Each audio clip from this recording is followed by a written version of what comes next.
Salve a igreja com a paz do Senhor. Iremos orar ao Senhor, logo após nós iremos cantar o hino do número 73, nosso cantor cristão. Senhor Deus, nosso Pai que estás no céu, nós te agradecemos por mais um dia, Senhor. Muito obrigada por essa rica oportunidade de estarmos na Tua presença. Que o Senhor venha nos dando sabedoria da Tua palavra, que possamos a cada dia, Senhor, permanecer firme e constante na Tua presença. Que o Senhor venha nos abençoando, abençoa aqueles que ainda irão chegar, os que já estão aqui, toma direção na vida de cada um. Abençoa aqueles que estão nos hospitais, já visitando, Senhor. No nome de Jesus, colocando as Tuas mãos sobre cada um. Coloca as Tuas mãos, Senhor, sobre a vida daquele jovem que está precisando, Senhor, de doação, Pai. Que o Senhor faça segundo a Tua vontade na vida dele, na vida de Vitória também, Senhor. Vá visitando Vitória, Pai. Toma direção, Pai, na vida de Vitória. Tu sabes, Senhor, de todas as coisas, Senhor, e faz a Tua vontade. E vá visitando, Senhor, todos os enfermos.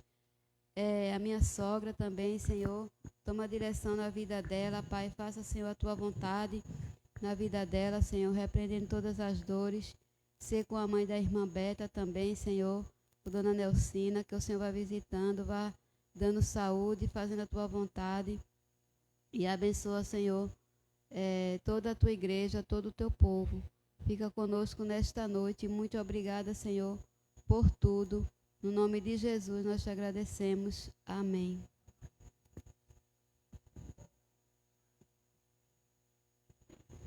Um grande amigo.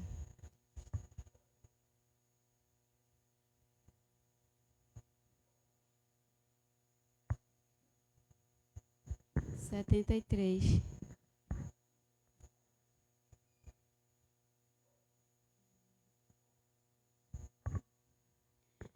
Achei um grande amigo, Jesus o Salvador, que com amor me guarda a cada dia. Fiel é seu cuidado, constante o seu amor, e sem limite a sua simpatia. E ainda o mais notável é que por mim morreu e meus pecados todos expiou. Assim me regozijo nas bênçãos que me deu. Sim, sei que Jesus me salvou.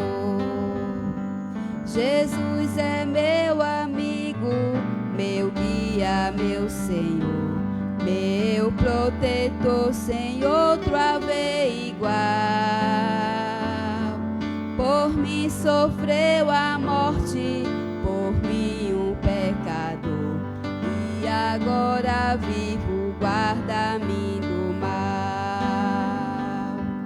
Por este grande amigo desejo aqui viver, com ele ter constante comunhão,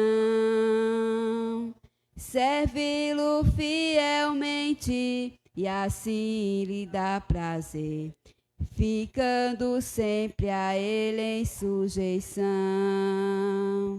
Nos seus caminhos santos espero aqui seguir, e seu amor a todos demonstrar, porque ele do pecado me veio redimir, e por amor morreu em meu lugar.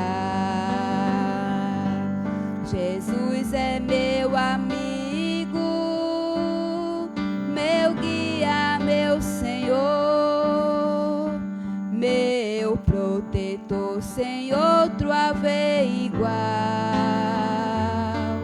Por mim sofreu a morte, por mim um pecador, e agora vivo, guarda-me do mal.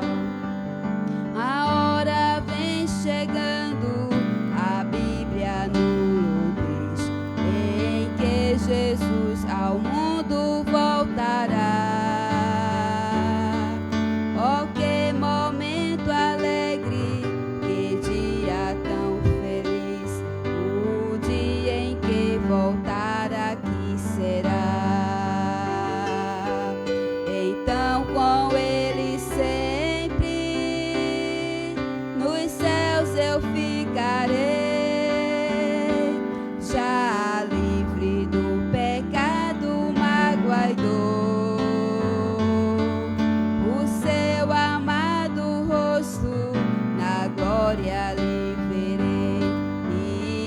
gozarei das bênçãos do Senhor. Jesus é meu amigo, meu guia, meu Senhor, meu protetor, sem outro haver igual. Por mim sofreu a morte, por mim um pecador, e agora vivo, guarda-me do mal. 62. Nome precioso.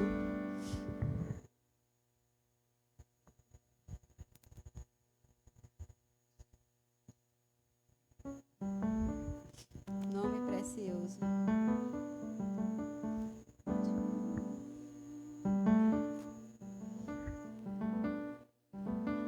Leva tu contigo o nome de Jesus o Salvador. Este nome dá consolo, seja no lugar que for. Nome bom, doce a fé, a esperança do porvir. Nome bom, doce a fé, a esperança do porvir. Este nome leva sempre para bem te defender. Ele é arma ao teu alcance quando o mal te aparecer. Nome bom, doce a fé, a esperança do porvir. Nome bom, doce a fé, a esperança do porvir. Oh, que nome precioso, gozo traz ao coração, sendo por Jesus aceito, tu terás o seu perdão. Nome bom, doce a fé, a esperança do porvir. Nome bom, doce a fé, a esperança do porvir. Nome santo e venerável é Jesus, o amado teu, Rei dos reis, Senhor eterno, tu aclamarás no céu. Nome bom, doce a fé, a esperança do porvir. Nome bom, doce a fé, a esperança do porvir. Amém. Iremos ainda louvar o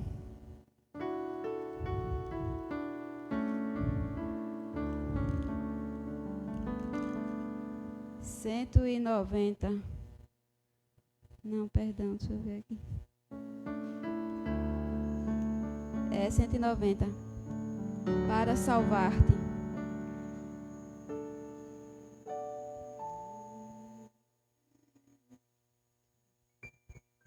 Veio Jesus este mundo para buscar a ti.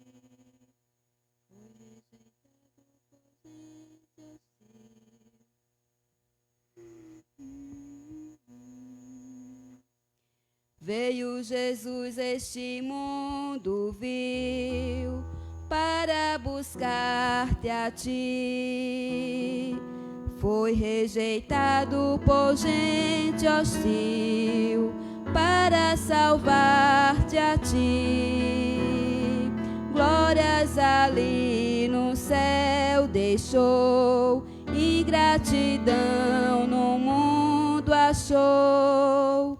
Tudo ele fez porque te amou, para salvar-te a ti.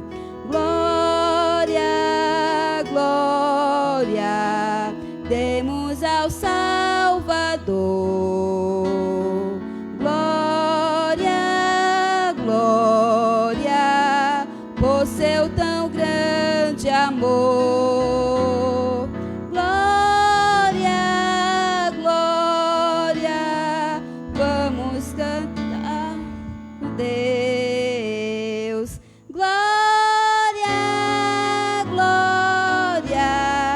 Vamos cantar nos céus. O teu castigo Jesus levou para salvar-te a ti. Tudo na cruz ele consumou para remir-te a ti. Quem dentre os homens compreendeu todas as dores que sofreu, a condição em que morreu, para salvar-te a ti. Glória, glória, demos ao Salvador. Glória, glória, por seu tão grande amor. Glória, glória, temos a paz com Deus. Glória, glória, vamos cantar nos céus. Tudo isto Deus fez em teu favor, para salvar-te a ti. Chama-te agora com terno amor, para perdoar-te a ti. Deves chegar em contrição, tendo certeza do perdão. Cristo te estende a sua mão, para salvar-te a ti. Glória, glória, demos ao Salvador. Glória, glória, por seu tão grande amor.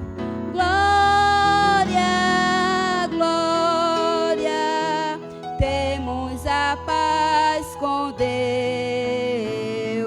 Glória, glória, vamos cantar nos céus.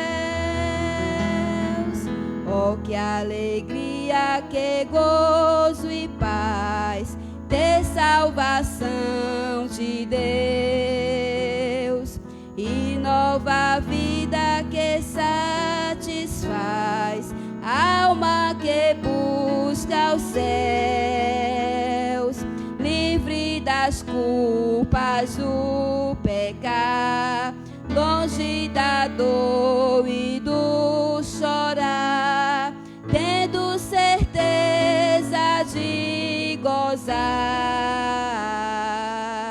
a redenção de Deus.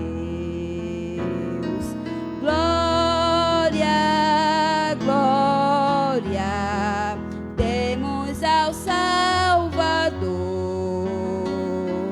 Glória, glória,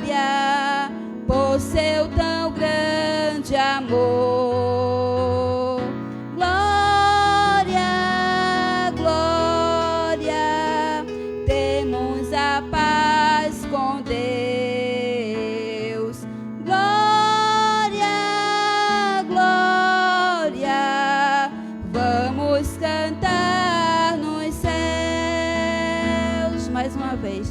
Glória, glória, demos ao Salvador. Glória, glória, por seu tão grande amor.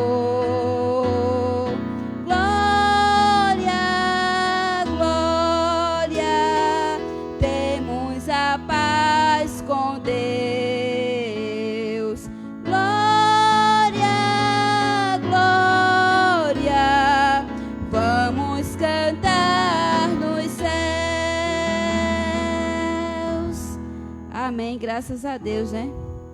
Vamos abrir as nossas Bíblias em Salmos, capítulo 100. Eu vou ler acompanhando pelo Data Show, porque talvez seja diferente a tradução. É diferente a tradução. Então, nós iremos ler acompanhando pelo Data Show. Até o versículo 5. Aí o título da leitura: Exorta-se toda criatura a celebrar o Senhor. Amém? Celebrai com júbilo ao Senhor todas as terras.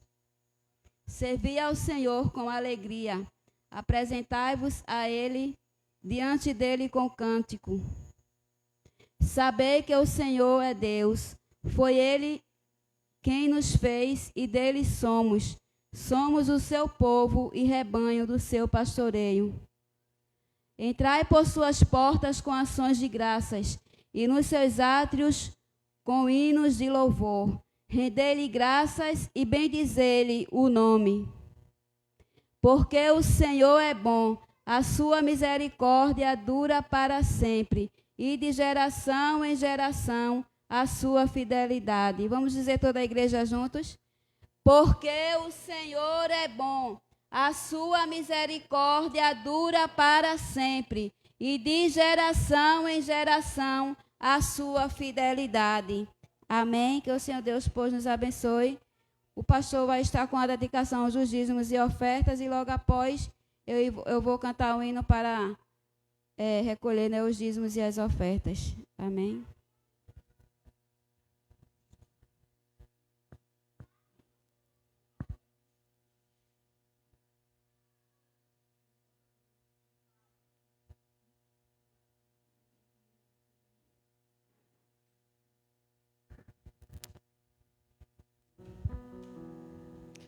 A paz do Senhor Jesus a todos. Louvado seja Deus. Nós glorificamos ao Senhor por mais uma dádiva dos céus, que é podermos estarmos aqui para a glória do seu nome, irmãos. Nós temos diante de nós, da vida, são várias circunstâncias e desafios. Todos nós, se não agora, mas em algum momento enfrentamos dores, perdas na vida, e se não aconteceu antes, e se não está acontecendo, provavelmente enquanto aqui estivermos, futuramente acontecerá. Mas nós temos a promessa de Deus. O Senhor tem nos dado a sua palavra. Deus, Ele nos promete e Ele é fiel para cumprir. Pelo menos uma coisa, nós temos um grande privilégio diante de tantas pessoas, diante de tantos nossos irmãos no mundo, que em nações que não tem, que é a liberdade, essa liberdade que nós temos para cultuar a Deus, para adorar o Senhor, não é? Que poder estar na casa do Senhor, poder estar aqui juntos para adorar a Deus, é muito maravilhoso, irmãos. Eu falei outro dia aqui que houve uma palestra, era uma palestra para um grupo de jovens da Igreja Presbiteriana em Recife, e o tema era uma coisa tão pequena que veio para mostrar uma outra coisa menor ainda. E a ideia era justamente dessa ideia do vírus, que é uma coisa tão pequena E eu fiquei pensando, o que é que ele veio mostrar? E a ideia era mostrar que o vírus veio para mostrar quão pequena era a fé de muitos crentes. A maneira como os crentes se mostraram, irmãos, não é uma questão de que você identifique, talvez, entre nós. Não, talvez nem se identifique. Mas o que tem de crentes, de tantas igrejas, denominações, que se ausentaram da casa do Senhor e que não retornaram mais nesse período. Por quê? Porque você tem culto o dia inteiro. As igrejas que não faziam, começaram a fazer culto. A gente tem praticamente todo domingo o culto transmitido pelo Facebook e na segunda-feira e diante já está no YouTube. Imagina, não é? A gente aqui, e quantas igrejas que tem? Por exemplo, a igreja presbiteriana tem culto de manhã, tem culto à tarde, tem culto à noite. Eu nem me refiro à igreja universal, que a igreja universal, eu acho que não fecha nem à noite, é 24 horas do dia, é o hospital, né? É o hospital. Perdão, Deus abençoe. Mas assim, não é se não vai curar, se não vai curar, mas pelo menos renda alguma coisa. Mas pensa o seguinte, irmãos, mas existe mas houve investimento, as igrejas aprenderam a fazer essa coisa de culto online. E crente se acostumou a viver nessa coisa de culto online. Só que a palavra de Deus continua a mesma, e Deus continua o mesmo, irmão. Ele continua querendo e esperando de nós louvor, adoração a Ele, gratidão a Ele, culto, expressão de comunhão, de viver em comunidade de adoração, servindo e obedecendo a Ele. Continuemos, com todo respeito, as restrições, a questão de se proteger, de usar máscaras. Não é? A gente, de repente, pensa aí, tomar as vacinas. Não é? Eu já tomei a primeira dose, mas só tem gente aí que já tomou a segunda. Salatiel tomou a segunda. O problema dele, que ele é mais velho do que eu. Não é?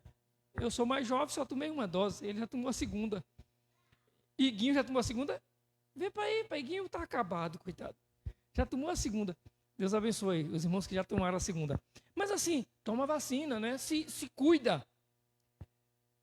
Mas mesmo assim, a gente observa, por exemplo, eu que estou todo dia viajando, observa que o povo anda com a cara lisa dentro de um ônibus lotado, principalmente no horário que eu venho, lotado, o povo anda com a cara lisa, como se nada fosse acontecer. Domingo, faleceu um filho do saudoso pastor Antônio Silvestre, lá de Amaragi, da Igreja de Cristo Pentecostal Internacional, irmão Misael. Ele morreu de outros problemas. Mas quando a gente chegou em casa, eu recebi de manhã, minha mãe me avisou. E eu vim para o culto aqui à noite.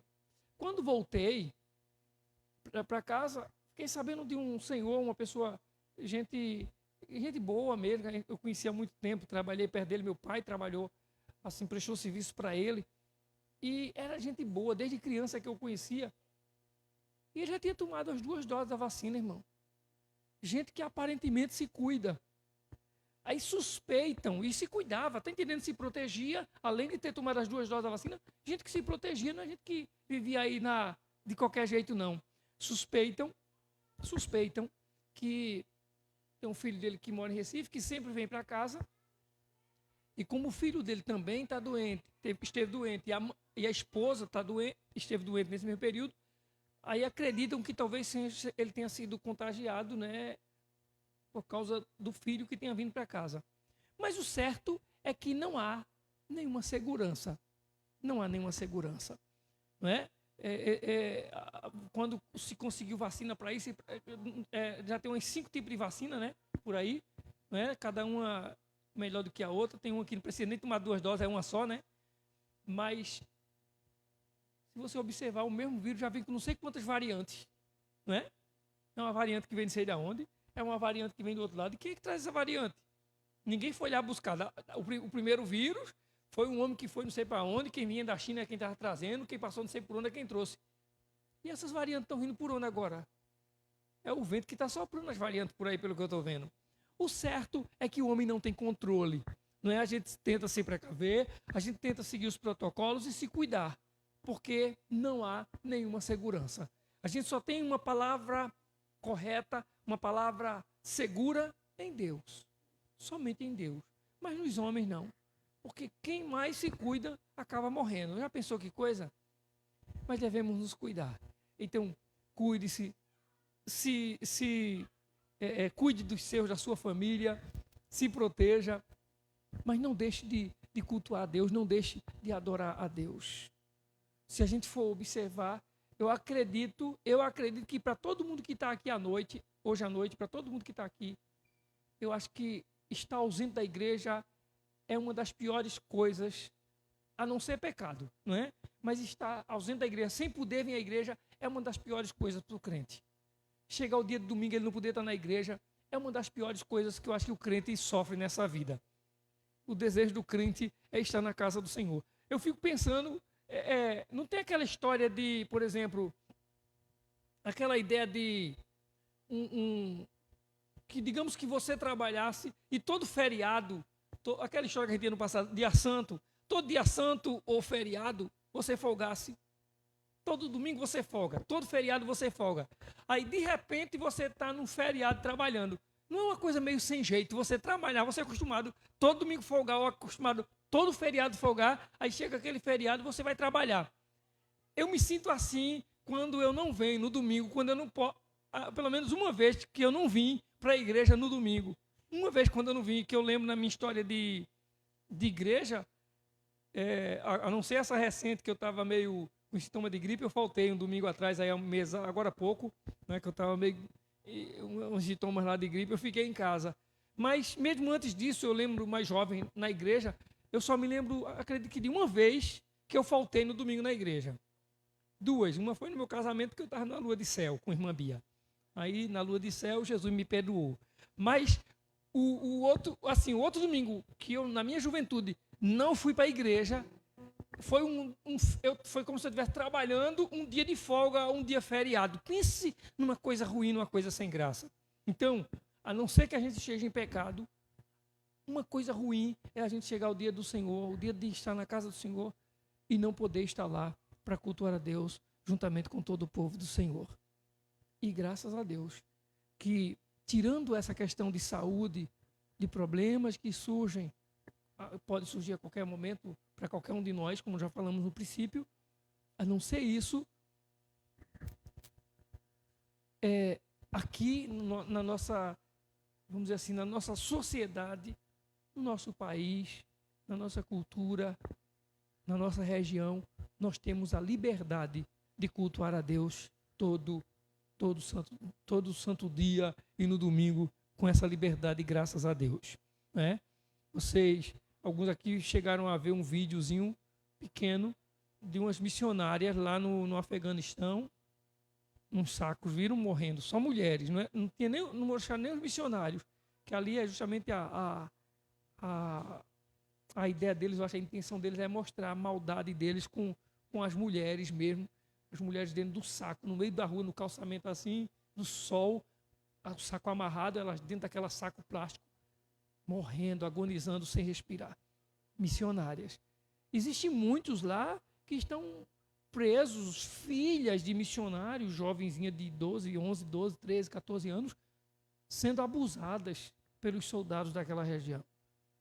É uma coisa horrível. E a gente aqui tem a liberdade de estar na igreja, na casa do Senhor, cultuando a Deus. Uns querem, outros não querem na nossa família, mas a gente tem a liberdade de vir para orar por eles juntos, para pedir a oração à igreja. Ore pelos meus filhos, orem pela minha família, ore pelo esposo, pela esposa, orem por quem não quer aceitar Jesus. Mas a gente está aqui com a liberdade para orar a Deus. Esse é um privilégio que nós temos e que muitas vezes não tem sido feito uso por muitos crentes, por muitos cristãos. Isso é apenas privilégio que a gente tem, irmãos, a gente não está fazendo uso. Imagina quando se parte para algumas responsabilidades que, como cristãos, a gente tem, e a gente está tratando disso. Se você observar, a gente está trazendo isso em cada mensagem que a gente está trazendo a cada domingo, e não vai ser diferente hoje à noite. A gente vai tratar disso hoje à noite novamente, sobre a nossa responsabilidade como cristãos. Amém? Que Deus ele continue nos abençoando e que a gente se coloque diante do Senhor. Eu não vou mais falar mais do que já falei. Eu quero ler um versículo, e esse versículo eu não vou explicar nada dele agora, eu só vou ler esse versículo, e ele só vai ser explicado no momento da pregação, que eu não vou mais ler ele, vou ler outro texto, mas lá no momento da pregação ele vai ser explicado. Deuteronômio é o 5º livro da Bíblia, Deuteronômio capítulo 28, versículo 53. A igreja não é lugar da gente estar fazendo essa coisa de como é que chama? Deixar surpresa, não, sabe? Mas eu vou explicar na pregação, a gente vai saber por que causa ali desse versículo agora. Deuteronômio capítulo 28, versículo 53.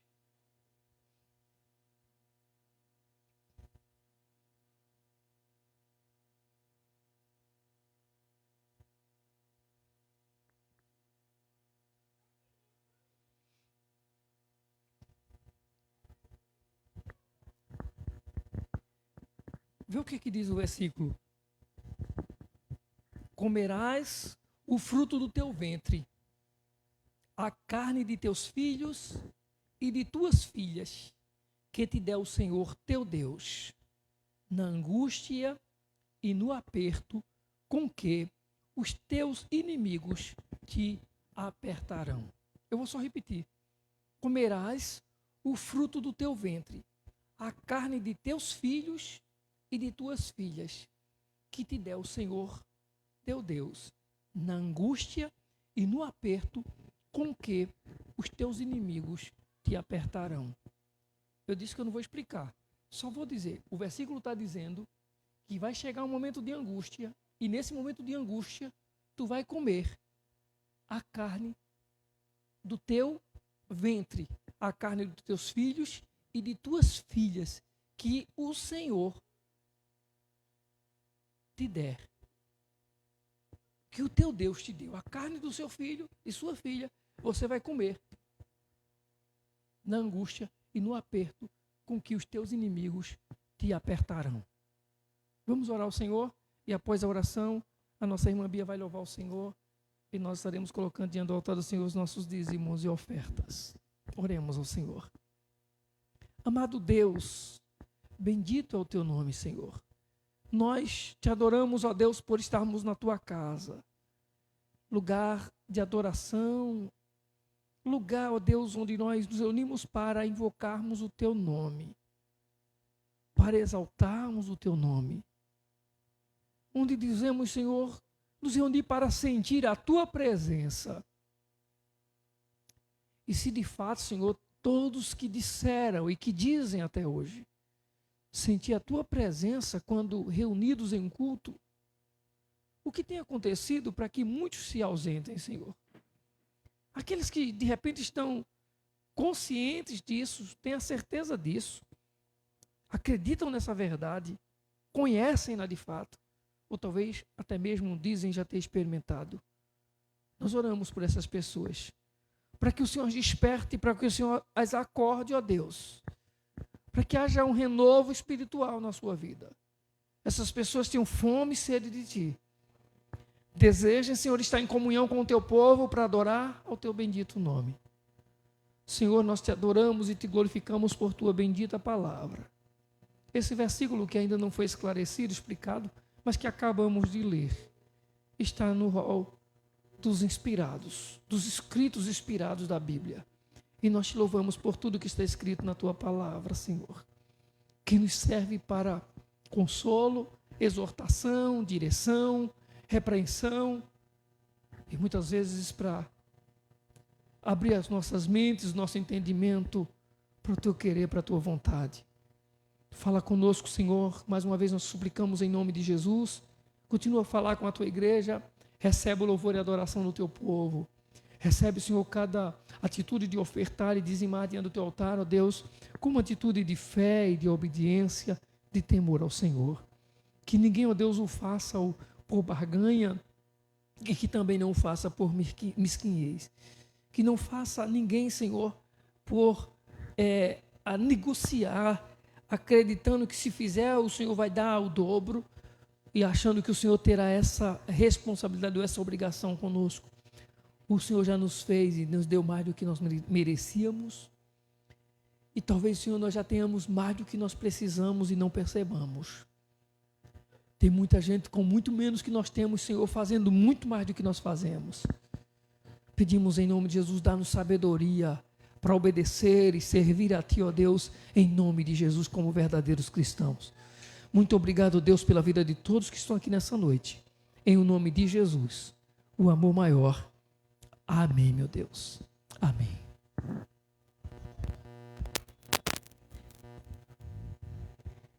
Amém. Som. Me ligou.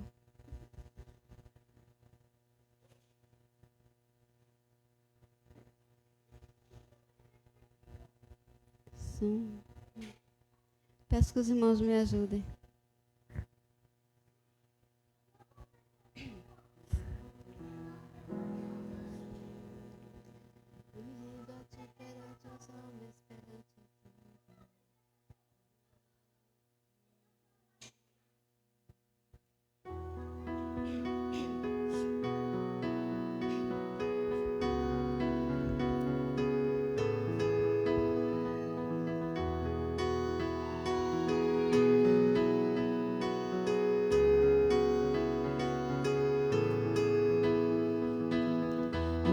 A ti perante os homens, perante tudo. Quero que o universo seja minha testemunha. Vou erguer perante o teu trono minha adoração e levar com ela toda a minha gratidão. Senhor, és o motivo da minha alegria. Deus meu, és o caminho distante de tudo. Vou te alegrar com meu louvor. Eu quero te tocar com meu amor, poder te abraçar, sentir o teu pulsar, teu coração bater ao meu. Vou te alegrar com meu louvor, eu quero te tocar com meu amor, poder te abraçar, sentir o teu pulsar, teu coração bater ao meu. Eu me rendo a ti perante os homens, perante tudo. Quero que o universo seja minha testemunha. Vou erguer perante o teu trono minha adoração e levar com ela toda a minha gratidão. Senhor, és o motivo da minha alegria. Deus meu, és o caminho distante do mundo. Vou te alegrar com meu louvor. Eu quero te tocar com meu amor, poder te abraçar, sentir o teu pulsar,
abençoando. Agradecemos a Deus essa rica oportunidade, né? E peço que continue orando por nós. E também quero, a nossa irmã Yara está aniversariando hoje, né? Que Deus abençoe, né, a irmã Yara, e que o Senhor lhe dê muitos anos de vida, saúde, felicidades, né? Tudo de bom para a irmã Yara. Amém? E que o Senhor continue nos abençoando, e o Ministério de Louvor está com a oportunidade.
Graças a paz do Senhor Jesus.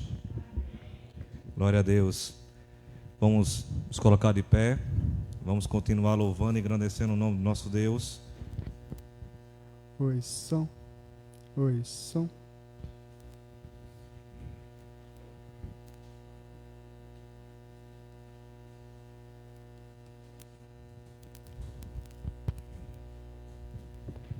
Que o Senhor derrame sobre nós nessa noite chuva de poder, chuva de unção, chuva de bênção.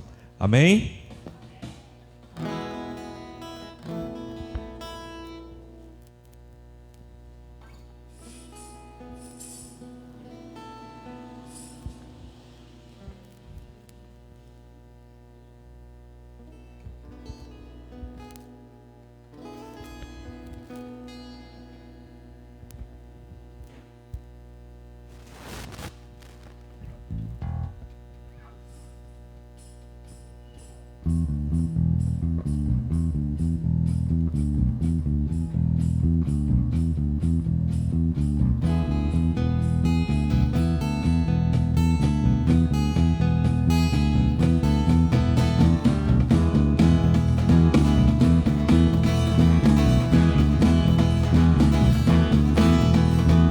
Chove, chove, chuva, chuva de poder. Chove aqui na minha vida, chove, eu quero ver. Chuva de bênção, chuva de unção. Chove na minha vida, chove na vida do meu irmão.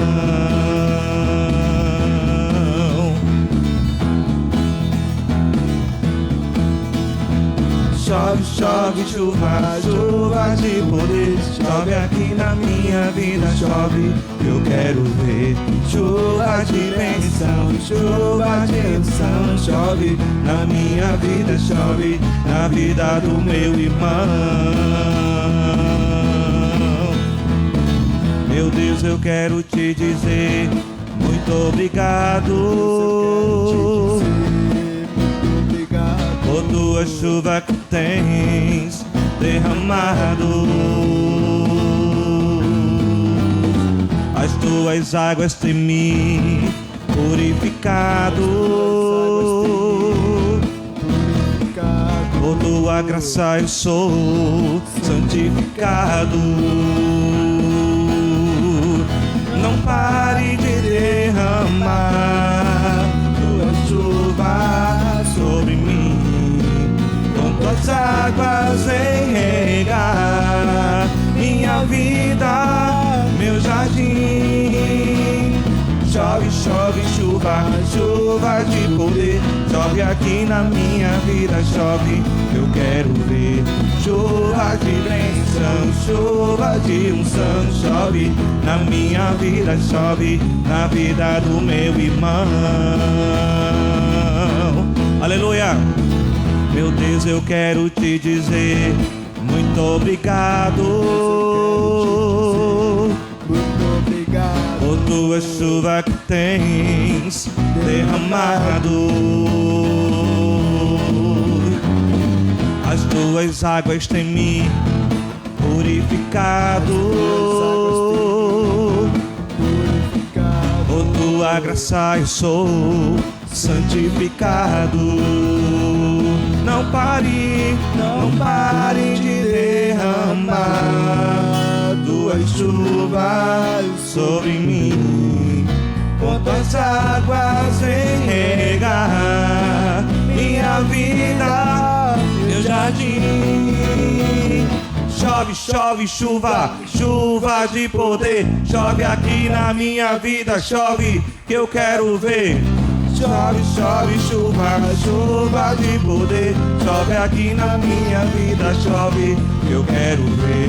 Chuva de bênção, chuva de unção, chove na minha vida, chove.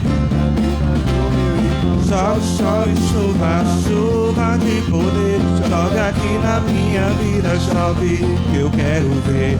Chuva de bênção, chuva de unção, chove na minha vida, chove na vida do meu irmão, na minha vida chove, na vida do meu irmão, na minha vida chove, na vida do meu irmão, na minha vida chove, na vida do meu irmão.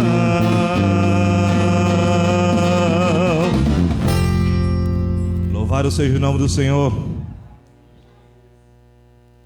Ele é aquele que restitui 7 vezes mais. Eu me recordo que alguns anos atrás minha esposa engravidou e acabou perdendo o bebê. E o Senhor, Ele restituiu. O Senhor nos deu em dobro. Está ali, as 2 bênçãos na casa do Senhor, juntamente conosco, aprendendo da palavra do Senhor, cultuando ao Senhor. E o Senhor é aquele que devolve, aquele que traz de volta aquilo que a gente perdeu. Amém? E é esse Deus que fez isso na minha vida. Ele já tenho certeza que Ele já fez isso na vida dos irmãos e continuará fazendo, porque nós não servimos meramente ao Deus de promessas, nós servimos ao Deus que cumpre as suas promessas. Amém?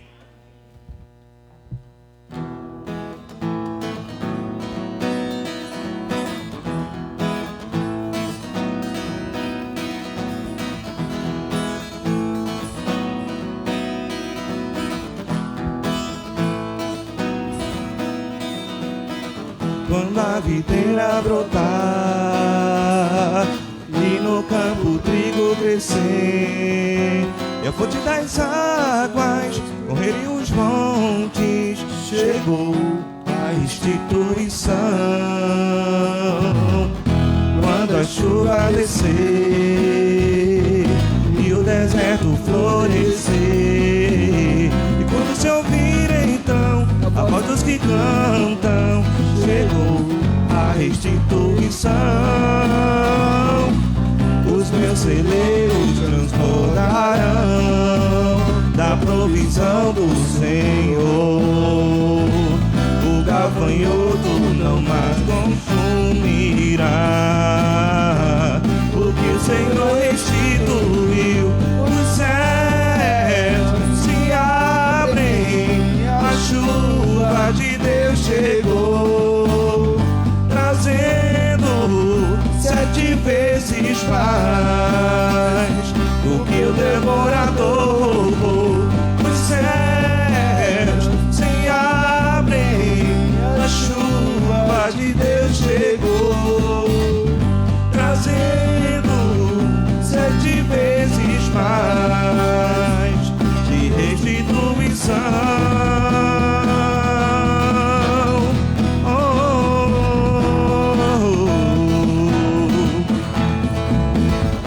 A videira brotar e no campo o trigo crescer, e a fonte das águas correr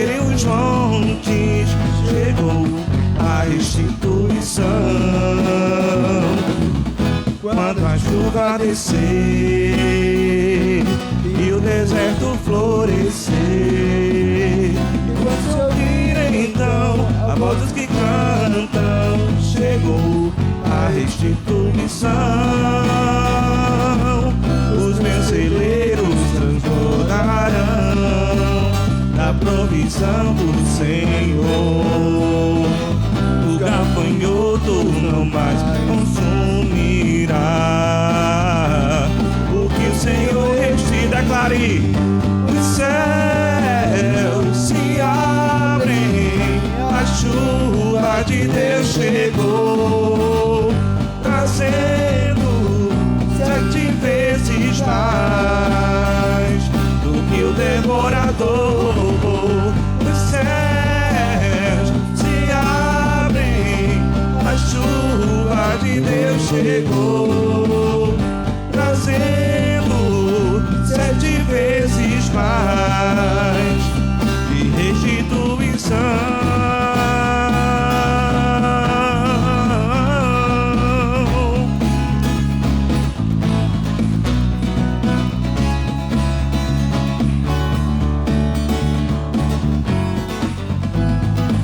Os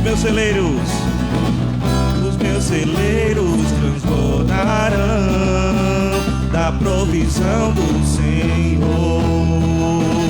O gafanhoto não mais consumirá.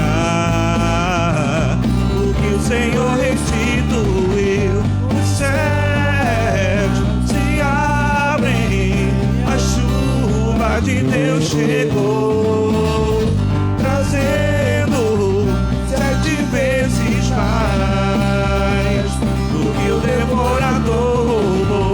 Os céus se abrem, a chuva de Deus chegou, trazendo 7 vezes mais do que o devorador.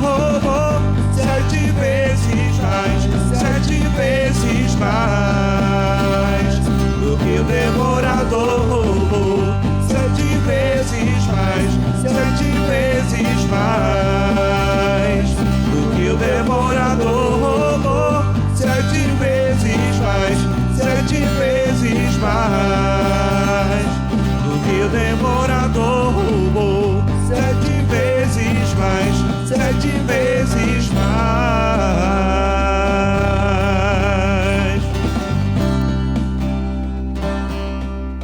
Louvado seja o nome do Senhor. Aquele cujo amor é incomparável. Aleluias.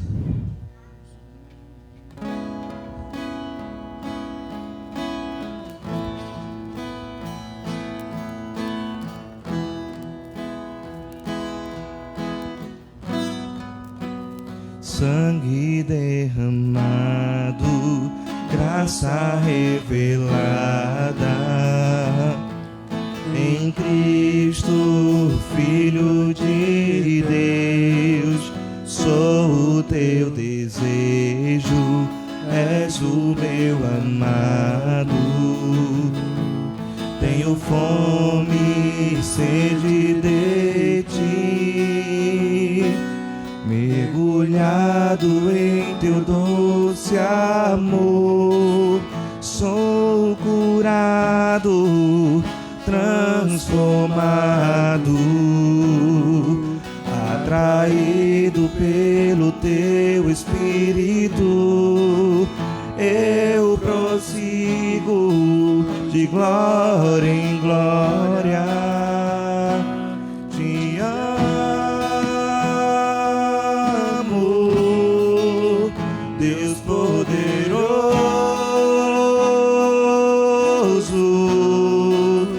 incomparável. Teu amor me satisfaz.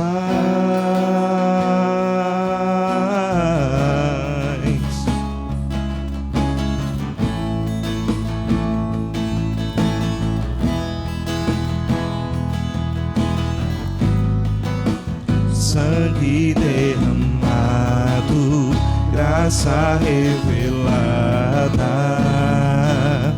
em Cristo, Filho de Deus. Sou o teu, és o meu amado. Tenho fome e sede de ti, mergulhado em teu doce amor. Sou curado, transformado, atraído pelo teu Espírito. Eu prossigo de glória em glória. Te amo, te amo, Deus poderoso,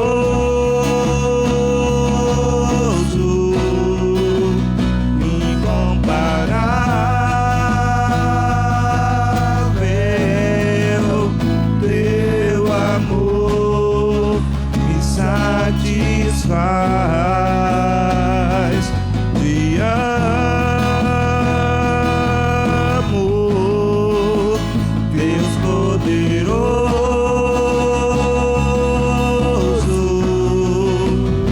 incomparável.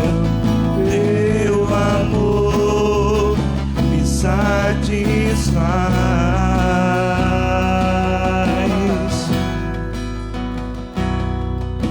A vida eterna é te conhecer, único Deus, glorioso Deus.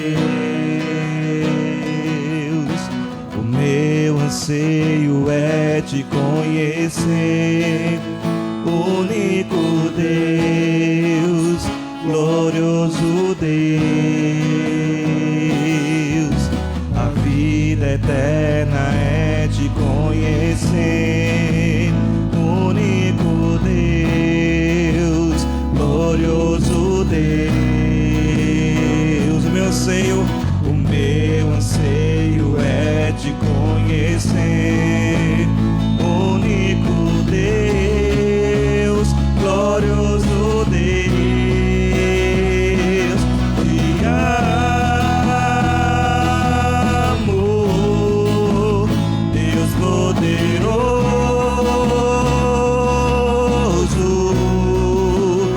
incomparável. Teu amor me satisfaz. Diga com toda intensidade. Te amo, Deus poderoso,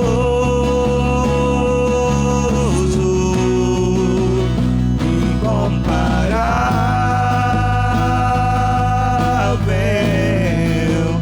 Teu amor me satisfaz.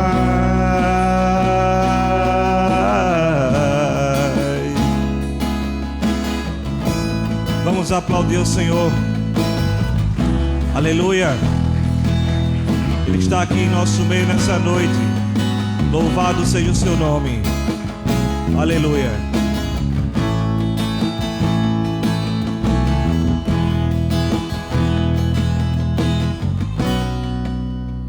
Aleluia. Os irmãos podem sentar. Pastor Alessandro vai ministrar a palavra do Senhor.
Glória a Deus. Louvado seja o nome do Senhor. Vamos abrir as nossas Bíblias, irmãos, no livro dos Reis, segundo livro dos Reis, capítulo 7.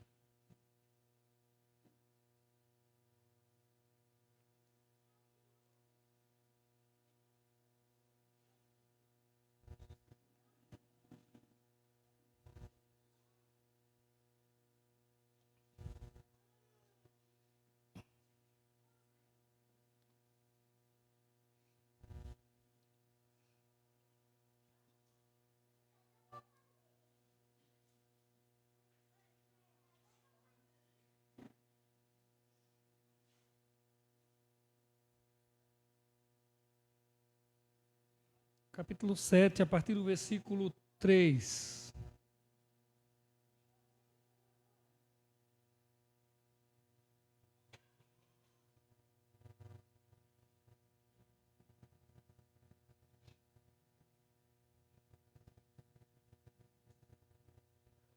Nos diz a palavra do Senhor: 4 homens leprosos estavam à entrada da porta, os quais disseram uns aos outros: para que estaremos nós aqui sentados até morrermos?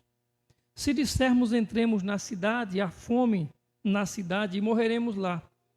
Se ficarmos sentados aqui, também morreremos. Vamos, pois, agora e demos conosco no arraial dos Círios.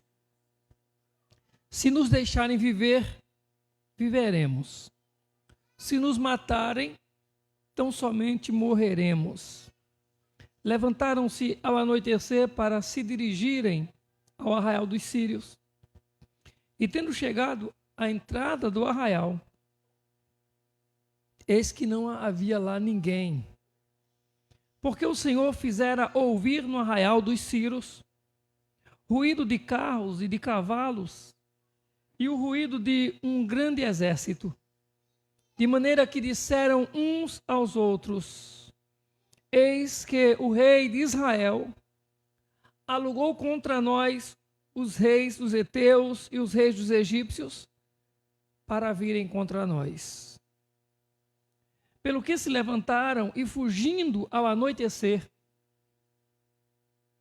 deixaram as suas tendas, os seus cavalos e os seus jumentos, e o arraial como estava, e fugiram para salvar a sua vida.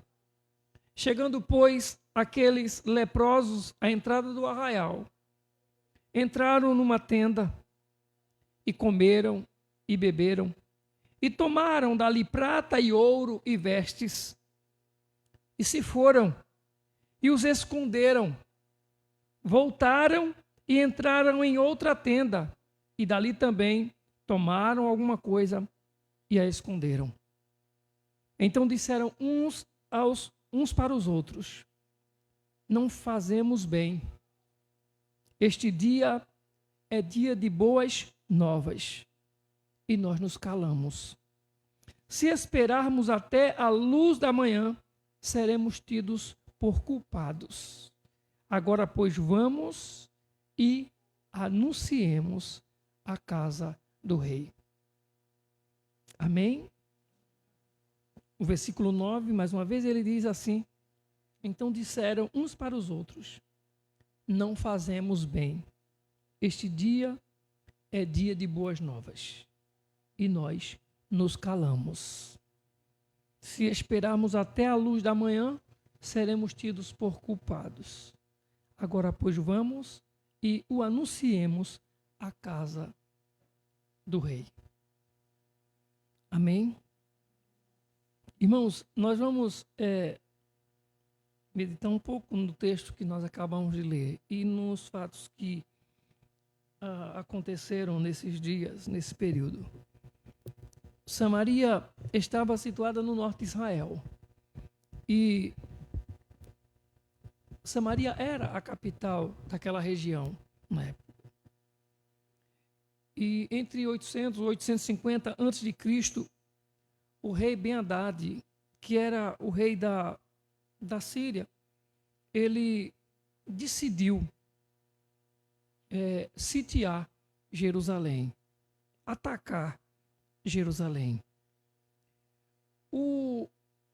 Esses dias foram dias, Samaria, atacar Samaria, sitiar Samaria.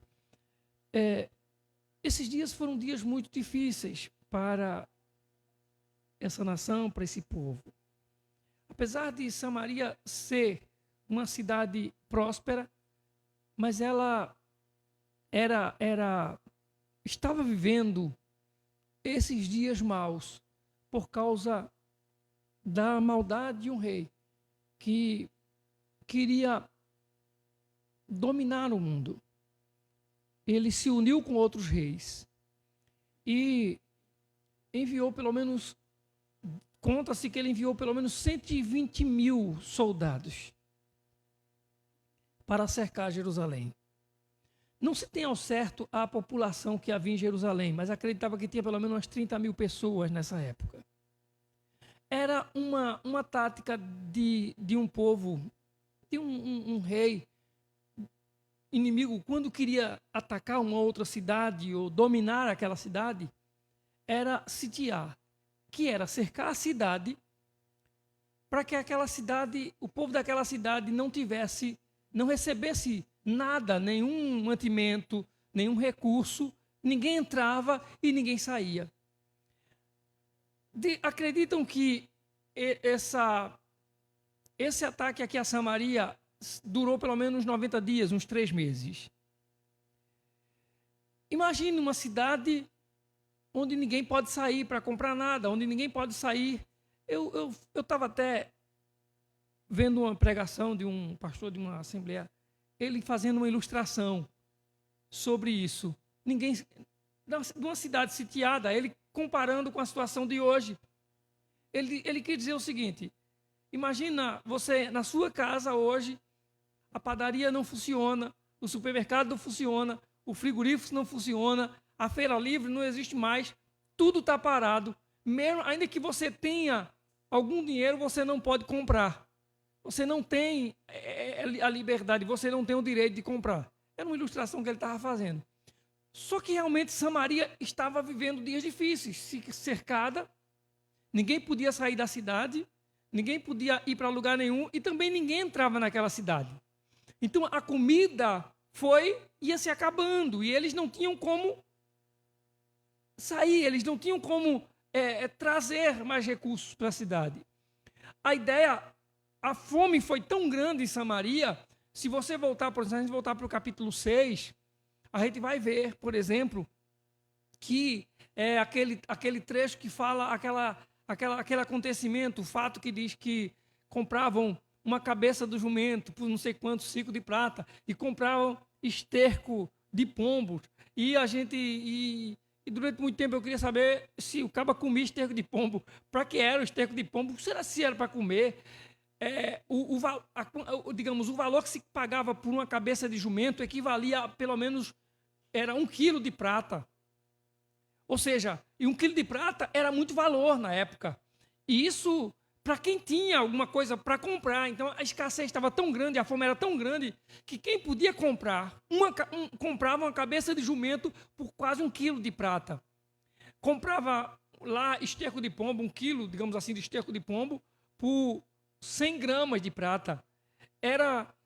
Aí eu ouvi, não tenho certeza, não vou afirmar para vocês que é isso, mas eu ouvi alguém dizendo que o esterco de pombo servia para temperar a cabeça de jumento, que era comprado como alimento. Já era uma comida quase que descartável, a cabeça de jumento. Era a última comida que alguém queria comer. Eu sei aqui que o pessoal aqui sabe que as pessoas compram cabeça de boi e comem. Eu já vi gente comprando para comer, né? Tira a carne, não sei o quê. Mas, por exemplo, na minha casa nunca entrou uma cabeça de boi. Que eu lembro, não. Se meu pai comprou, acho que eu estava dormindo e quando acordei já tinha comido a cabeça do boi.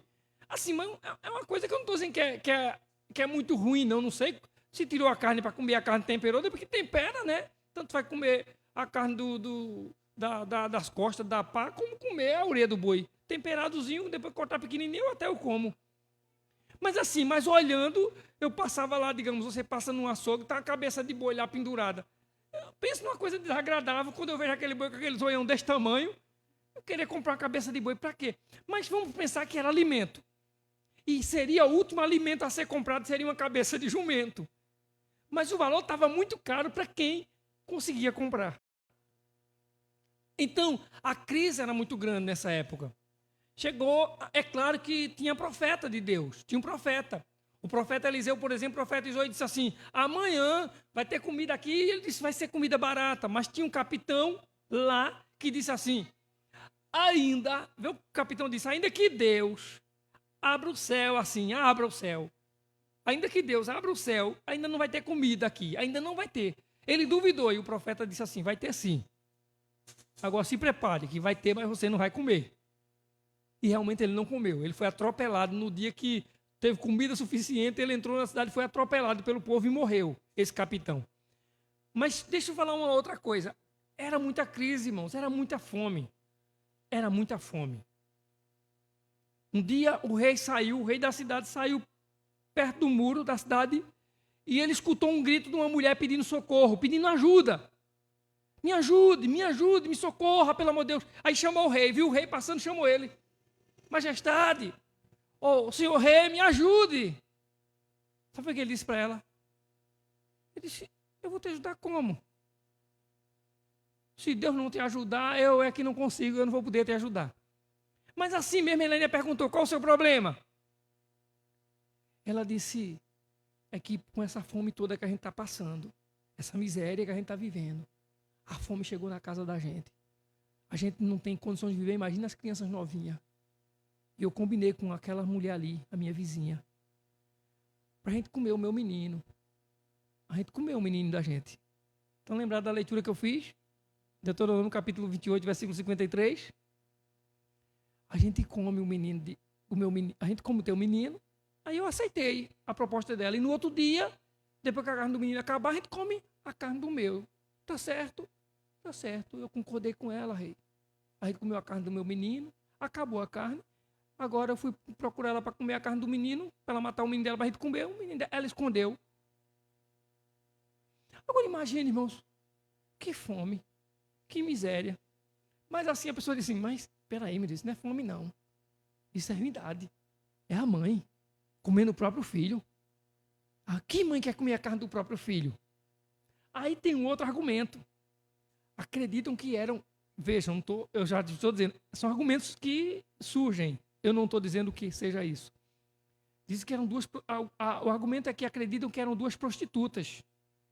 Mulheres que não valorizavam-se, que não valorizavam a vida e, por fim, também não valorizariam seus filhos.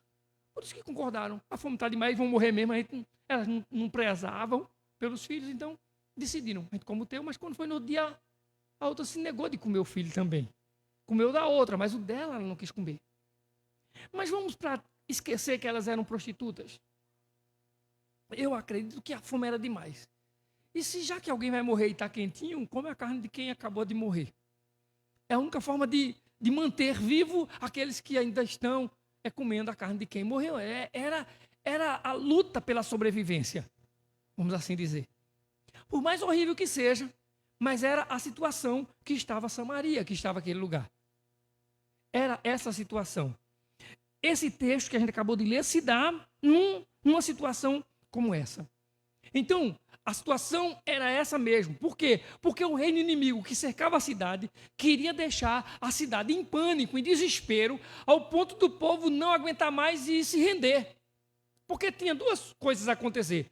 Ou eles morriam dentro da cidade, ou eles se entregavam para muitos deles serem mortos mesmo, porque o rei ia matar a maioria deles. Ia matar muita gente, o rei inimigo.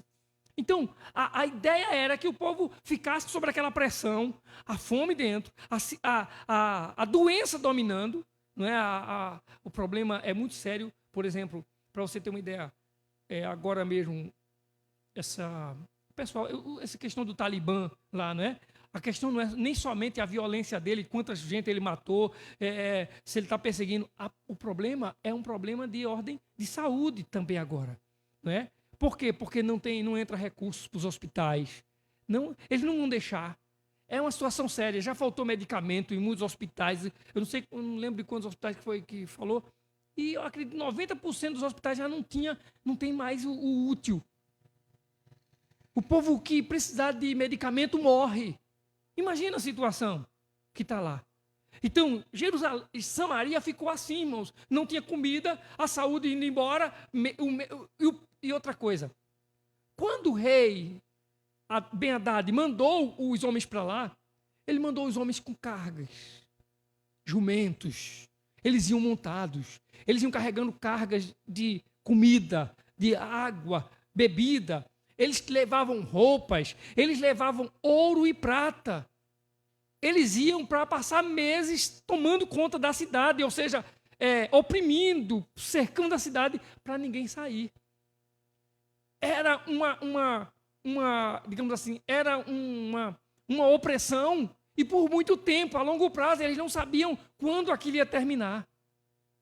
Imagina o desespero que vivia aquelas pessoas, ou que estavam aquelas pessoas dentro daquela cidade. Bem, existe pelo menos, baseado nesse acontecimento, ou nesse fato, nessa realidade, 3 comparações com a nossa história, ou com a nossa realidade de hoje, com a sociedade em que a gente vive.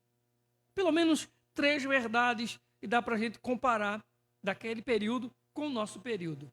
A primeira é que aquela cidade ela estava vivendo um momento de desespero, um momento de sofrimento. Existia a escassez de alimento, de comida, sim. Existia, mas existia a escassez de valores. Existia a escassez de amor naquele lugar. Imagina, qual a mãe, como a gente já falou antes, qual a mãe que vai querer comer a carne do seu próprio filho, ou vivo ou morto? Então, não havia escassez, havia pobreza moral naquela cidade, havia pobreza espiritual naquele lugar. E lembre-se, quando eu lembrei do texto lido no início de Deuteronômio, capítulo 28, versículo 53, tu comerás o fruto do teu ventre, a carne do teu filho e de tua filha, que o Senhor te deu no dia em que vier a angústia pelos teus inimigos. Esse texto de Deuteronômio capítulo 28, irmãos, é um texto de Moisés falando para o povo, quando Moisés está dando um monte de orientações de conselho para o povo, orientando o povo, aconselhando o povo, quanto a se eles desobedecerem, o que eles iriam sofrer. Existirá uma série de sofrimentos que eles iam passar. Moisés avisando, se vocês se esquecerem de Deus, se vocês abandonarem o Senhor, se vocês desprezarem a lei do Senhor, se vocês forem desobedientes, essas maldições virão sobre vocês. E uma delas era que iam comer a carne dos seus próprios filhos. Então veja que aquela Samaria estava desumanizada. Era um caos, era um sofrimento, era uma tristeza, uma angústia. Esperança não havia nenhuma, porque quando se pensava o que a gente vai ver lá fora só tinha os inimigos armados e com toda a força para atacar, para destruir, para matá-los. Não havia esperança para Samaria. Imagine, se a gente olha, por exemplo, a nossa cultura, a cultura do nosso país, que eu falei no início, nós agradecemos a Deus pela liberdade que a gente tem aqui de cultuar a Deus, mas não deixa de ser, irmãos, um lugar de sofrimento também a nossa nação. O povo coloca as suas esperanças, as suas expectativas nos governantes, nas autoridades, eles fazem promessas, mas toda época é a mesma coisa, se repetem as mesmas coisas, só mudam as caras, mas os corações continuam sendo maus. Só muda a cara, só muda o nome, mas toda época, toda vez que se muda o governo de uma nação, e muda-se uma coisa, e muda-se outra, e traz isso, e se cria tantas coisas só para o povo sofrer, só para atrapalhar a vida do povo. Se muda-se numa cidade como essa, por exemplo, quando se muda o governante, se muda o prefeito, toda vez que se muda, tem perseguição a alguém. Alguém perde seu lugar, né? Alguém é afastado, alguém é jogado do lado, se beneficia a outros. Toda vez não é assim. É sempre assim. Ou seja, o mundo que a gente vive hoje, se ele está difícil para a gente já fica mais ou menos imaginando como será para os nossos filhos e como será para os nossos netos. É como se, diante da realidade que a gente vivesse uma Samaria, uma ausência de valores, uma ausência de consideração, uma ausência de amor, ausência principalmente de temor a Deus, de valor à palavra de Deus, ausência de fé no Senhor, de convicção, de esperança no Senhor. Não queriam nem ouvir o profeta. O profeta falava, o rei mandou até mandou matar o profeta, culpando o profeta pela fome que estava e a miséria na cidade. Só para você ter uma ideia. Quer dizer, e diante de tudo isso, fica sempre se buscando o culpado. E você vai ver que é sempre assim. Alguém vai sempre levar a culpa. Só que imagine uma sociedade como a nossa. Como é que a gente pode esperar governantes sinceros, governantes honestos? Como é que nós esperamos que um governo, que um prefeito, que os deputados, senadores, vereadores de uma cidade, eles sejam honestos? Como é que a gente pode esperar se a maioria na sociedade barganha o seu voto? É gente dizendo assim, se vier na minha casa pedir meu voto, eu quero logo saber quanto é que vai me dar. Se não me der nada, eu não voto em ninguém. Ou não é assim a cultura? Então, a cultura, por exemplo, que aqui se chama-se de democracia, em outras palavras, é barganha. Barganha feito com a ideia desonesto, de me dê o espírito. As duas filhas da sanguessuga, é dar. É me dar de um lado, o outro me dá do outro, todo mundo querendo para si. Qual é a esperança que se tem num lugar como esse, num mundo como esse? A realidade que nós vivemos é essa realidade, é a realidade de Samaria. Uma outra verdade que se compara com a nossa é que Deus usa pessoas, mesmo numa época como essa. Mesmo no lugar onde está a ausência de temor a Deus, a ausência de valores, Deus usa. Mesmo no meio do desespero, mesmo no meio do sofrimento, mesmo no meio da angústia, mesmo no meio da miséria, da fome, Deus usa 4 leprosos. Então, num momento desse de crise, tem alguém que Deus usa, tem alguém que Deus quer usar, tem alguém com quem Deus fala, tem alguém que pode ouvir a voz de Deus, tem alguém que pode ser inquietado, movido por Deus, para obedecer e fazer aquilo que Ele quer. Os 4 leprosos estavam lá. Havia naquele lugar, havia um capitão da cidade que não acreditou que podia vir alimento no outro dia para aquela cidade. Havia naquela cidade, havia ali em Samaria, em Jerusalém, ou melhor, em Israel, havia rei. Havia o profeta. Mas Deus usou quem? 4 leprosos. O texto fala de 4 leprosos. 4 leprosos foram os que se levantaram. E deixa eu falar uma coisa para você, irmãos. Nas epístolas do apóstolo Paulo, nos ensinamentos do apóstolo Paulo, os salvos, os cristãos, eles são chamados a viver uma vida de prática cristã, uma vida de prática cristã pelo menos em 7 coisas. Tem várias outras coisas que o cristão pode ver, mas pelo menos 3, pelo menos 7, que Paulo ensina nas suas cartas, nas suas epístolas. A primeira é que o verdadeiro cristão, o cristão para viver uma prática de verdade, ou um cristianismo verdadeiro, ele precisa viver a leitura da palavra de Deus. Ele precisa viver a meditação da palavra de Deus. Não tem como ser um verdadeiro cristão sem meditar, sem praticar a palavra, sem dar ouvidos à palavra, sem a leitura da palavra, sem a orientação da palavra de Deus. A segunda coisa é a adoração. Não tem como ser cristão sem viver uma vida de adoração a Deus. E isso seja no individual ou seja no coletivo. Seja você só em casa, você em casa com a sua família, ou seja você num culto como esse, ou na rua com os irmãos, adorando a Deus. O cristão verdadeiro, ele vive uma vida de adoração a Deus. Ele lê a palavra, ele medita na palavra, mas ele adora a Deus. A vida dele é uma vida de adoração a Deus. Ele é um adorador. E a Bíblia diz isso, que Deus, o Pai, ele busca alguém que o adore em espírito e em verdade. Já disse o Senhor Jesus. Então, além de viver uma vida de meditação, leitura da palavra, de oração, de adoração, a outra é uma vida de oração. E uma vida de oração não é uma vida, não é aquele momento na hora de uma refeição, fechar o olho e 3 vezes balbucia os lábios e orou, encerrou a oração. Não, é uma vida de diálogo com Deus, é uma vida de comunicação com Deus. Paulo ensina nas Escrituras, nas suas Escrituras sagradas, a viver uma vida de oração, diálogo com o Pai, em nome de Jesus.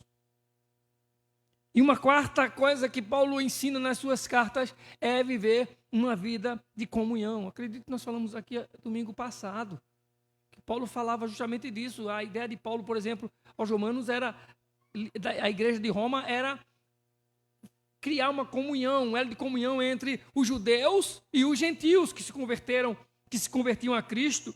Então, a quarta coisa que Paulo cita como prática de um verdadeiro cristão é uma vida de comunhão, é viver em comunhão com os que amam e os que seguem ao Senhor Jesus. Uma quinta coisa que Paulo ensina nas suas epístolas é uma vida de santidade. Isso é uma vida intencional, é a intenção de todo o coração, de servir a Deus, de buscar viver uma vida pura, que agrada, que Deus se alegra com essa vida.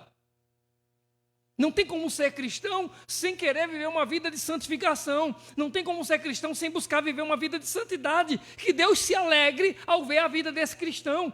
Uma vida que alegre o coração do seu Deus. Uma sexta coisa que Paulo ensina que o verdadeiro cristão deve praticar é as boas obras. É como se Deus abrisse os olhos do verdadeiro cristão para ele socorrer aqueles que estão vivendo em sofrimento, aqueles que estão vivendo em angústia, aqueles que estão em Samaria. Agora, irmãos, nós vivemos numa sociedade onde há pessoas que têm sobrando e tem gente morrendo na sua porta e ele não faz nada. Vivemos num mundo como esse, vivemos num país como esse. E a Bíblia é a nossa instrução, a Bíblia é a nossa orientação, a Bíblia é a palavra que Deus deixou para nós vivermos e nos orientarmos por ela. E Paulo nos ensina que nós precisamos viver uma prática das boas obras. Olhar para a angústia, olhar para aqueles que estão em sofrimento, olhar para aqueles que estão passando crise, necessidade. Ou seja, olhar para aqueles que estão em Samaria. E a sétima coisa que Paulo fala, a sétima prática que Paulo ensina nas suas epístolas é a evangelização. É abrir a boca e falar quem é Jesus e o que Jesus fez por nós. O que Jesus fez na nossa vida. O que Jesus fez por cada um de nós, para a nossa salvação. Mas veja uma coisa, irmãos. Os leprosos, eles eram, os 4 leprosos, a gente já sabe, leproso ele era tido como amaldiçoado, ele era tido como desprezados. Eles eram tirados da sociedade, tirados do convívio da sua própria família. Os leprosos não moravam dentro da cidade. Eles residiam fora da cidade.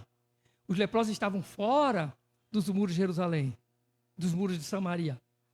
Os leprosos, eles comiam a sobra que era levado pelos outros, que eram às vezes até jogadas pelo muro da cidade para eles pegarem do outro lado, porque eles não podiam entrar na cidade. É claro que não é tanto assim. Vamos pensar que leprosos tinham família, tinham familiares que não podiam conviver com eles, mas que de repente levavam a comida, o alimento para eles, mas eles comiam aquilo de favor da família. Eles não podiam sentar, eles não tinham o direito de sentar na mesa com a família. Era assim que eram os leprosos. Agora imagine, numa crise dessa, que a fome está, que as mães estão comendo os filhos, imagine qual era a situação dos leprosos que já comia o que era jogado de sobra para eles lá fora. E esses leprosos estão lá. E um dia, chega a noite e eles dizem assim, vamos fazer alguma coisa. Se a gente ficar aqui, a gente vai morrer. Se a gente for os inimigos e eles nos matarem, a gente morreu e pronto, acabou. Ficar aqui para morrer, A gente vai e morre lá. E eles se levantaram e foram para o arraial dos Círios, o arraial dos inimigos que haviam cercado a cidade, que estavam à distância em volta da cidade dos muros de Samaria. Eles foram para lá. E quando os 4 foram em direção ao arraial, a Bíblia diz que quando eles chegaram lá, eles não encontraram, na primeira tenda que eles entraram, dos Círios, eles não encontraram ninguém. A Bíblia diz que, o texto que a gente leu, diz que o Senhor fez os Círios ouvirem um barulho como se fosse de exércitos de cavalos, de homens vindo contra eles, e eles fugiram, dizendo, vamos embora, senão a gente morre. E fugiram para salvar os soldados que estavam armados, fugiram e deixaram tudo lá. Quando os leprosos entraram naquela tenda, na primeira tenda, a mesa estava pronta, eles deixaram tudo montado. A mesa estava pronta, tinha comida, tinha bebida, tinha ouro e prata e ainda tinha roupa naquela tenda. Imagina para quem estava na crise que eles estavam, na fome que eles estavam, na miséria que eles estavam, chegar no lugar daquele. Comida para mais de 1.200 pessoas, para mais de 120 pessoas, 120 mil pessoas. Tinha comida para eles de sobra. Eles chegaram na primeira casa, na primeira tenda que eles encontraram comida, encontraram ouro, prata e roupas. Eles levaram e disseram, vamos esconder. Aí levaram, guardaram e voltaram, foram para outra tenda. Quando eles entraram na outra tenda, que encontraram ouro e prata e roupa de novo, eles juntaram tudo. Só que aí chegamos no versículo 9. Quando eles juntaram tudo, a ficha caiu. Eles lembraram que eles eram 4 leprosos. Que havia dentro daquela cidade uma multidão sitiada. Haviam famílias com fome, passando a maior angústia. E eles estavam agora esbanjando com comida, ouro e prata. Até uma ilustração que alguém diz assim, que eles começaram como se fosse, se eles tivessem encontrado, vamos dar um exemplo aqui, eles tivessem encontrado lá muitas joias de ouro. E eles encheram os braços leprosos deles de joias. E quando os braços estavam cheios de ouro, que eles olharam aquilo tudinho, disseram, agora é a gente. Quem é rico? Os podres de lepra agora são os podres de rico. Quando eles olharam tudo aquilo, bateu a consciência deles, veio e disse, lá dentro tem um monte de gente sofrendo, tem um monte de gente com fome, e vocês aqui estão esbanjando. Vocês aqui têm ouro. E outra coisa, vocês já esconderam um bocado que vocês encontraram. E alguém diz assim que eles arriaram os braços e deixaram os ouros tudo cair por terra. As pratas cair tudinho. E é o que vem no versículo 9. Não fazemos bem. Não fazemos bem. Este dia é dia de boas novas. E nós nos calamos. Esse dia é dia de boas novas. E nós nos calamos. Para que esse ouro todo com a gente aqui e o povo morrendo de fome lá? Para que a gente sabe das coisas, mas a gente não faz? Para que a gente conhecer, mas não praticar? Porque a gente saber que Jesus quer salvar, mas a gente não diz o pecador, Jesus quer salvar a tua alma. Porque saber que há tanta coisa a ser feita, e aí fica lá naquela tenda festejando. Não fazemos bem, foi o que eles disseram. Se esperarmos até a luz da manhã, seremos culpados. É assim que vamos nos ter, por culpados. Agora vamos e o anunciemos a casa do rei. Vamos anunciar.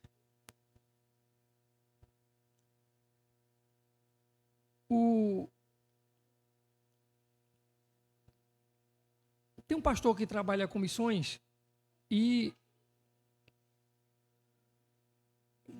90 e pouco, em 95, entre 95 e 97, ele foi chamado para pregar numa igreja, para levar uma palestra. Era uma conferência que fazem as igrejas na França.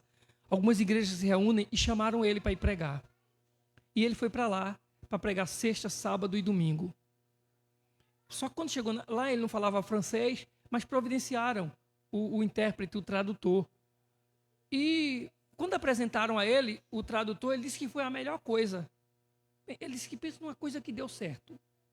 Porque o tradutor falava fluente inglês, francês, e já trabalhava como intérprete, como tradutor em algumas situações que aconteciam naquele país. E quando ele chegou aqui e encontrou o tradutor estudava teologia, gostava de estudar a Bíblia. Aí ele se reuniu com ele na sexta, no sábado, durante o dia. Ele estudava o mesmo texto, junto com ele, estudava juntos o mesmo texto. Ele mostrava o esboço que ele ia pregar, para o tradutor ficar a par da sequência. O tradutor estudava com ele, e ele disse que foram 2 dias muito bons, sexta e sábado. Quando chegou no domingo, o organizador do evento, lá o pastor que organizava o evento, chegou para ele e disse assim: pastor, nós estamos com um problema, tivemos um problema, o seu tradutor, ele não vai poder participar desse último culto, seu momento de pregação. Mas não se preocupe, porque a gente já está providenciando alguém. E uma pessoa já se ofereceu, já se propôs, e a pessoa já está chegando. Está chegando.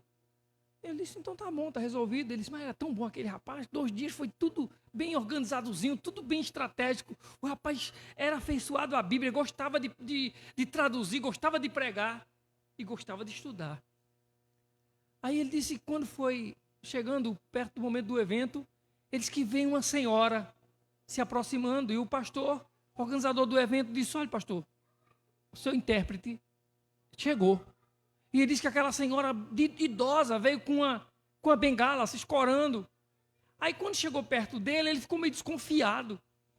Sentaram, ela sentou do lado, aí ele disse que falou para ela assim, a irmã quer saber o texto que eu vou pregar? A senhora quer saber o texto? Aí ela foi e disse assim para ele, não se preocupe, vai dar tudo certo. Ele era pastor presbiteriano não gosta dessa história, não se preocupe. Porque ele acha que é desorganização, é gente que não está preocupado com organização, com estudar, preparar as coisas direitinho. Aí ele foi e disse assim para ela, a senhora quer ver o esboço que eu preparei, que eu vou pregar? Para a senhora estar a par do tema, do assunto? Ela disse para ele, pastor, não se preocupe, vai dar tudo certo. Até que aí ele disse que começou a orar a Deus e ficava preocupado e orando a Deus. Ele disse que quando chegou na hora dele pregar, que aquela senhora se levantou do lado dele, que ele disse que quando começou a falar, aquela mulher abriu a boca para falar. Ele disse que a mulher que mal cumprimentou ele com a voz fraca por conta da sua idade, ele disse que quando ela abriu a boca era tanta força que a mulher tinha. Deus usou ela assim, ele disse que foi uma sintonia tão grande que ele disse que naquelas horas mais empolgantes da mensagem que ele estava pregando, quando ele estava terminando, ela estava terminando junto com ele a tradução.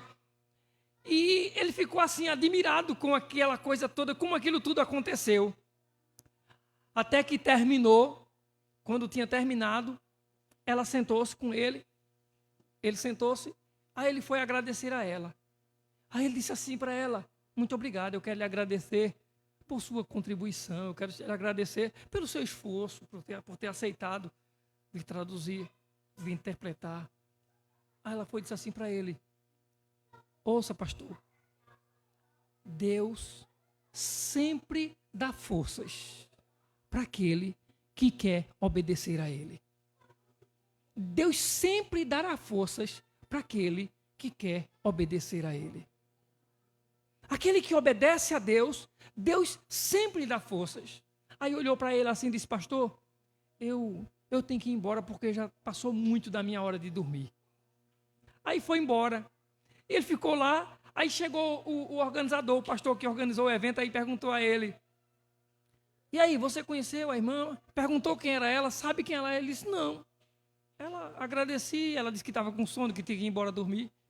Aí ele disse, aquela mulher, ela era a tradutora do Dr. Billy Graham, pastor Billy Graham, quando ele vinha aqui para a França fazer as cruzadas dele, todas as vezes que ele vinha pregar aqui, ela era a tradutora dele. Era uma mulher familiarizada com leitura, com a pregação do Evangelho, com a interpretação. Então o pastor estava tão preocupado, ele não sabia, né, a quem Deus tinha levado para aquele lugar e como Deus preparou. Quando a gente quer obedecer a Deus, quando você vive uma vida de temor e que quer obedecer a Deus, Deus vai lhe dar forças, Deus vai lhe ajudar, irmãos. Então vamos pensar o seguinte e voltar um pouquinho mais atrás. Nós falamos que Samaria estava em crise, falamos que o Brasil, o mundo, mas o Brasil está em crise. A gente não tem muita esperança para o ano que vem, a gente não tem muita esperança para o futuro, não.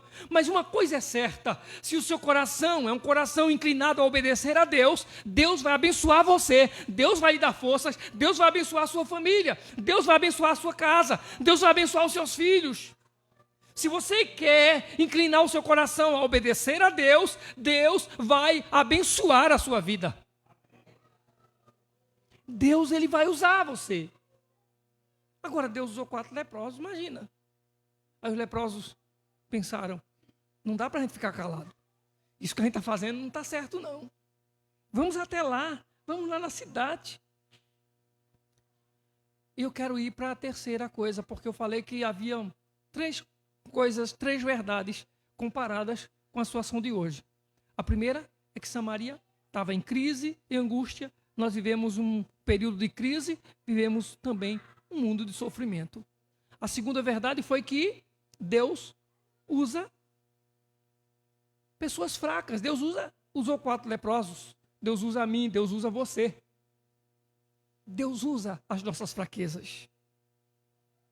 E a terceira coisa disso tudo é que está baseado nesse versículo 9. Os leprosos dizem, este dia é dia de boas novas. Então, diante de tudo isso que a gente viu até agora, hoje também é dia de boas novas. Porém, talvez seja dia de boas novas e talvez nós tenhamos nos calado, como os leprosos estavam calados. Mas eles sentiram que era tempo de acordarem para obedecer a Deus, a voz de Deus, a palavra de Deus. Eles haviam entrado no arraial do inimigo. Os inimigos haviam fugido, deixaram tudo. Os 4 leprosos tinham tudo o que tinha milhares de soldados em volta daquela cidade. Mas eles disseram, não fazemos bem. O maior desafio nosso, o maior desafio da nossa vida, não é, irmãos, os desencontros desse mundo, não é a gente andar em contramão com esse mundo, não é que o mundo é contrário a nós. O maior desafio que a gente tem na nossa vida é com o nosso próprio interior, é com o nosso próprio coração. Se o nosso coração está inclinado a obedecer a Deus, ou o nosso coração está inclinado a fazer o que a gente se agrada, o que a gente quer, o que a gente acha melhor. A gente ficar satisfeito com o que recebeu, o que tem, o que vive, e não está preocupado qual é o propósito de Deus, qual é a vontade de Deus para nós. O nosso problema não é lutar contra as tentações de fora, as tentações do mundo, mas é contra as tentações do nosso próprio coração, que tenta levar a gente por caminhos que não são os caminhos do Senhor. E a gente tem uma facilidade muito grande a ceder às tentações que querem nos levar para caminhos que não são os caminhos do Senhor.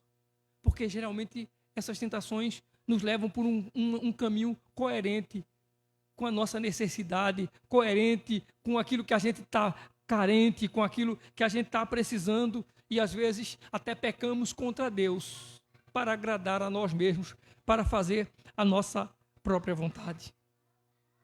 Então, o que nós precisamos fazer é que imaginar, por exemplo, que a maior e talvez a principal, a primeira missão da igreja, apesar de que a igreja precisa pregar o evangelho, a igreja precisa evangelizar, mas essa não é a primeira missão da igreja, essa não é a nossa primeira ou principal missão, não é evangelizar, não é ajudar os necessitados. A nossa primeira ou principal missão é morrer para nós mesmos. É morrer para nós e viver para Deus. É nos render à vontade de Deus. É como se a gente pudesse fazer o que aqueles leprosos fizeram. Eles tinham todo o ouro, mas isso não faz bem. Não está certo. Tem gente morrendo de fome, tem gente precisando, tem gente necessitado de ouvir as boas novas e a gente está aqui. Vamos lá, vamos anunciar na porta do rei, na casa do rei. Vamos dizer a quem quer que seja, é dia de salvação. Deus quer salvar. Deus quer transformar. É tempo de ter profundo quebrantamento da alma. E isso só quem produz é Deus na nossa vida. Somente Deus é quem produz isso. Que nos leva a reconhecer a bondade do Senhor. E a nos arrepender dos nossos pecados e abrirmos o nosso coração, abrir a nossa mão, dizendo para Deus que queremos ser útil para a glória do Senhor, queremos ser útil nas mãos do Senhor. Nós não fazemos bem em nos calarmos. Que nós possamos pensar que diante de tantas oportunidades que a gente tem, a gente se cala. Diante de tanta necessidade, a gente está calado. A gente tem a facilidade de falar do amor de Deus. Por mais que alguém não aceite, irmãos, mas a gente tem uma facilidade, a gente pode falar. Mas a gente gasta tempo com tantas outras coisas e menos com as coisas de Deus. Não queremos nos ocupar em fazer as coisas de Deus. Talvez essa seja a realidade, o grande desafio que a igreja do Senhor, que nós temos como povo do Senhor Jesus hoje. Que Deus nos perdoe. Que o Senhor nos perdoe de termos tanta oportunidade de poder fazer mais e estarmos calados, estarmos parados, sem fazer nada, sem fazermos mais do que o que podemos fazer. Às vezes se fala tanto, por exemplo, em política, às vezes nós temos uma defesa, para um candidato que a gente de repente tem uma afeição, que a gente de repente tem um interesse em apoiá-lo. A gente tem até as defesas já preparadas para isso e a gente não tem a coragem de falar do Rei dos Reis, do Senhor dos Senhores, que é o nosso Senhor Jesus Cristo. Ocupa-se tanto tempo, às vezes, se defendendo, se promovendo com as nossas palavras o time de futebol que torcemos, e às vezes, para a mesma pessoa com quem a gente fala sobre o time de futebol, a gente não fala do nosso Senhor Jesus Cristo. Que a nossa oração seja: Senhor, abra os nossos olhos, para que a gente possa ouvir qual é a tua vontade, para que a gente possa ver qual é o teu querer, qual é o teu propósito para a nossa vida. Eu quero encerrar contando uma história. Tem na internet, lá no YouTube, tem, só não tem traduzido, mas documentários, tem entrevistas de uma missionária, Ellen Roseveare, uma mulher ela é da Inglaterra, e ela, aos 28 anos, ela já tinha se formado em medicina, já tinha feito doutorado de medicina, já tinha se preparado. Mas ela sentiu no seu coração o chamado para fazer a obra de Deus, para levar a mensagem do reino de Deus aos povos mais difíceis. E ela foi para o país africano, foi para o Congo. E lá, quando ela lá chegou, a primeira coisa que ela fez foi uma escola para formar enfermeiras. E ela formou em 2 anos pelo menos 100 enfermeiras naquela região. E espalhou elas no meio daquela... Ela era uma região do interior, a fome, a crise muito grande, mas eram enfermeiras cristãs que se tornavam missionárias nos seus trabalhos lá naquela região. Mas era período terrível, nos anos 60, período de guerra civil, e ela foi presa com muitos outros missionários. Tudo que era missionário era preso, levava-se, passava muito tempo, era sequestrado, ficava muito tempo, muitos anos presos, e ela foi presa. E quando ela estava na prisão, ela teve alguns momentos que ela conseguiu escrever um diário. E há 2 registros que são mencionados do diário que ela escreveu. Um dia ela escreveu assim: eles me puxaram pelas pernas, me deram muito chute essa semana. Chutaram minha boca, quebraram todos os meus dentes. Ela disse: eu pensei em desistir de tudo, desistir da fé, desistir de Deus. Mas o Senhor me visitou e disse-me que todos esses machucados que eu estou com eles não foram em mim. Ele me disse que foram nele. Deus disse que tudo que eu apanhei até agora foi Ele que sofreu. E Ele me consolou e me confortou e me renovou as minhas forças. Quando foi outro dia, ela registrou no seu diário: foi estuprada várias vezes. Era muita dor, muito sofrimento. Depois de algum tempo nesse sofrimento todo, libertaram ela, mandaram ela de volta, deportaram ela, mandaram ela de volta para o seu país, para a Inglaterra. O estado dela era tão difícil que ela voltou para a Inglaterra, passou 1 ano hospitalizada. 1 ano hospitalizada. Depois de 1 ano hospitalizada, quando ela se recuperou, ela foi para a igreja para um evento, para dar uma palestra. Sobre essas situações, sobre a situação de missionários. E quando ela foi para essa palestra, ela disse que mais uma vez ela se sentiu chamada pelo Senhor a voltar novamente para aquela região e mais uma vez sofrer, levando a mensagem do Evangelho àquele lugar. Em outras palavras, ela disse: não é certo ficar aqui, não é bom ficar nesse lugar. Eu tenho que ir para lá, onde estão as pessoas sofrendo, eu tenho que ir para lá, levar a mensagem. Se na primeira vez que ela foi para lá, ela treinou e preparou mais de 100 enfermeiras, nessa segunda vez ela foi para lá. Na primeira vez que ela foi para lá, ela tinha colocado no coração dela que ela nunca ia pedir nada em público, nunca ia pedir uma ajuda financeira em público. E ela fez uma oração a Deus. E em resposta à oração dela, o pastor da igreja dela mandou um cheque, sem que ninguém soubesse da oração que ela tinha feito lá na igreja. O pastor mandou um cheque que foi onde ela preparou aquele curso, ou ela criou aquele curso que preparou mais de 100 enfermeiras. Na segunda vez que ela foi, ela orou mais uma vez ao Senhor. E ela disse: Senhor, eu estou aqui de volta, Senhor. Vim porque eu sei que o Senhor me chamou para fazer a sua obra. E quando ela chegou naquele lugar, que ela orou mais uma vez ao Senhor, o pastor dela mandou um cheque que era 3 vezes maior do que o primeiro. E aí ela não treinou mais 100 enfermeiras. Ela fez um grande hospital. Construiu um hospital naquele lugar, onde acolheu muita gente, abençoou muita gente, abençoou muitas vidas.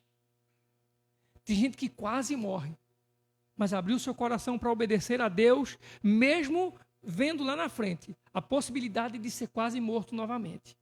Mas sabia que a sua vida estava nas mãos de Deus e deveria ser obediente a Ele. A nossa pergunta encerrando é: o que nós estamos fazendo? Ou o que faremos nós diante de tudo que tem a ser feito? Vamos ficar dentro da tenda com as joias que nós recebemos e temos? Vamos nos calar? Ou vamos anunciar, se preciso, na casa do rei, como fizeram os 4 leprosos? Que Deus nos abençoe. Que Deus nos ajude a obedecer a Ele, a temer a Ele, a servir a Ele com a nossa vida. Amém? Vamos orar ao Senhor, agradecendo a Ele e pedindo a Ele perdão e que Ele nos use para a sua glória.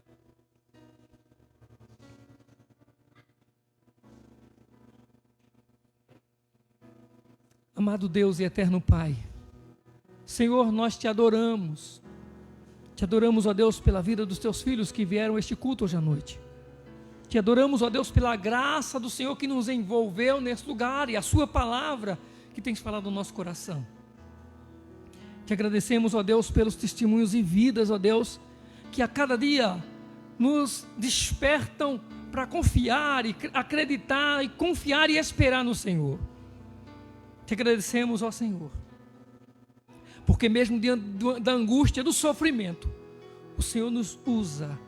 O Senhor usa as nossas fraquezas, o Senhor usa os leprosos, o Senhor usa os aflitos, os angustiados, o Senhor usa os esquecidos. Mas o Senhor usa alguém que queira obedecer à tua palavra. Senhor, te pedimos em nome de Jesus o teu perdão. Tem misericórdia de nós, Senhor. Tem misericórdia da tua igreja, tem misericórdia do teu povo, Senhor. Tem sido tão omisso, ó Deus, diante da verdade, da realidade que o Senhor tem colocado bem clara diante deles.